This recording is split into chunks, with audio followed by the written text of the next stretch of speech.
Ukraina Tehnoloogiliste Teaduste Instituudi rahvusvahelise isiksuse arengukeskuse Eesti filiaal. Ja tutvustame teile õpilasi, kes on leidnud tee siia keskusesse ja uurima, mis ajandas neid õppima ning mida on see neile elus juurde andnud. Kogu metoodika ja õppekava on välja töötanud Natalja Vladimirovna Rodina, kes on Ukraina Tehnoloogiliste Teaduste Instituudi teadlane, akadeemik, psühholoog, parapsühholoog, teaduse anomaalsete seisundite uurija ja loomulikult rahvusvahelise isiksuse arengukeskuse looja ja õpetaja. Tere kõigile! Mul on täna väga hea meel istuda siin Küllikiga, kes on meie keskuse üks esimestest õpilastest. Ja palun Külliki, jaga natukene oma tausta, millega sa tegeled ja kust sa tuled? Tere Kai!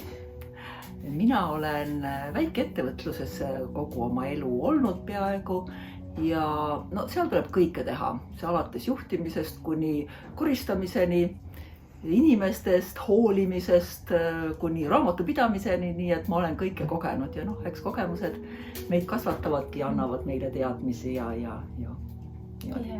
Ja kui me räägime meie keskusest, siis mis on sinu jaoks hingeline vaimne areng, kuidas sa seda enda jaoks mõtestad? See on eelkõige on need teadmised. Et alati meie õpetaja ütleb ka, et teadmised on need, mis sind kaitsevad. Ja muidugi teadmisi me saame sellest palju, igasugustest peentasanditest, energiatest, mida meie silm üldse ei näe, aga mis on ääretult põnevad. Ja mis on veel vaimne areng, see on tasakaal enda sees. See on see, et sa hoiad oma emotsioonid kontrolli all, et sa mõtled häid mõtteid. Veel on need praktikad ja meditatsioonid, mis annavad siis meile kõrgemad vibratsioonid. Siis vaimne areng on muidugi tegelikult loo ja usaldamine. See on väga tähtis.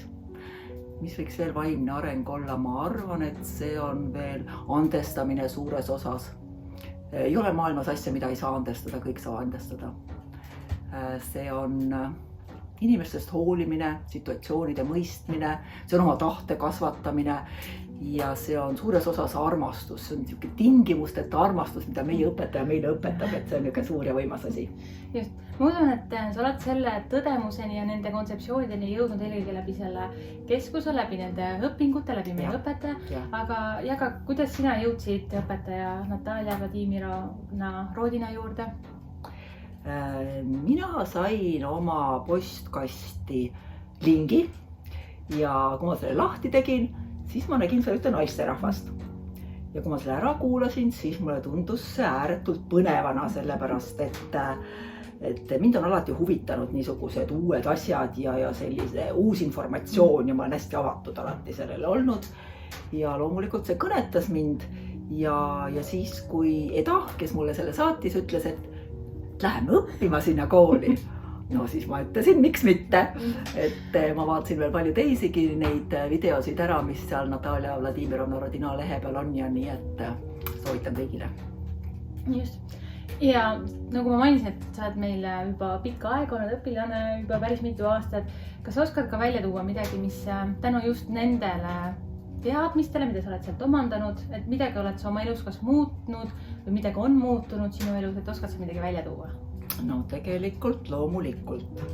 Esiteks ma olen ääretult palju rohkem tasakaalukas. Mind ei häiri enam väga paljud asjad ümberringi ja ma nagu mõistan, mis pärast inimestel on nende katsumused, miks minul on minu katsumused, et see tuleb ikkagi meie mõttemaailmast ja kuidagi minu sisse on tulnud rohkem armastust. See on niisugune hea tunne, et kui sa tunned, et see energia nagu sinusse tuleb, siia kasvab sinust ja tahab sinust välja voolata, et see on niisugune tingimusteta armastus ja siis sa vaatad iga inimest sellise suure armastusega, et see on selline väga, väga ülev tunne.